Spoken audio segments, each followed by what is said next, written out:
ভাইরা আমার, এই কথা আমি সবসময় বলি, সব জায়গায় বলি, আমার কথা না, নবী করিম সাল্লাল্লাহু আলাইহি সাল্লামের কথা।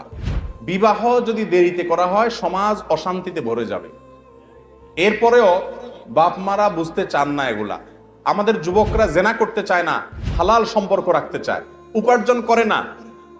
আমার কথা হলো, যে যুবকরা উপার্জন করে না এই অজুহাতে তাদের বাবা মা বিয়ে দেয় না যে নিজের পায়ে দাঁড়াও, মানে অনেক পয়সা করে কামাও, চাকরি টাকরি করো তারপরে বিয়ে করো। আমার কথা হলো, যুবক যদি বিবাহের উপযুক্ত হয়ে যায়, উপযুক্ত ভালো পাত্রী পাওয়া যায়, বিবাহের আগদটা করে দেন, মেয়ে মেয়ের বাড়ি থাকুক, ছেলে ছেলের বাড়ি থাকুক, একটা সম্পর্ক তৈরি হোক, হালাল সম্পর্ক।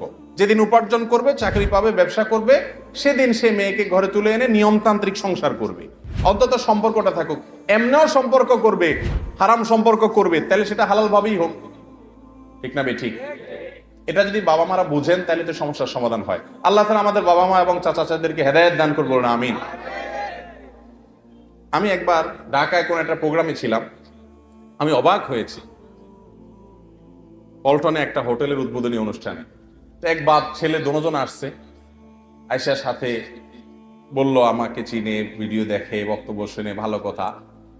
ছেলে বাপে বলল আমার ছেলে, সাথে সাথে ছেলে আমাকে বলল, হুজুর আব্বু সামনে আছে, আব্বুকে বলেন আমাকে বিয়ে দিতে। বহু বলছি, কোনো কথা শুনে না।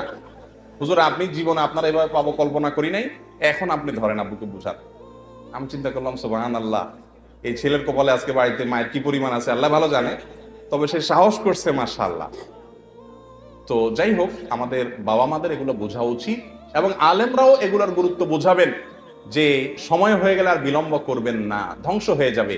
এরপরে ছেলে যখন 2 নম্বর পথে যাবে, মেয়ে 2 নম্বর পথে যাবে, তারপরে এসে হুজুরের কাছে তাবিজ চাইবেন, হুজুর ছেলে তো ওই সকিনার হাত ধরে চলে গেছে, মেয়ে তো ওই লিটনের সাথে চলে গেছে।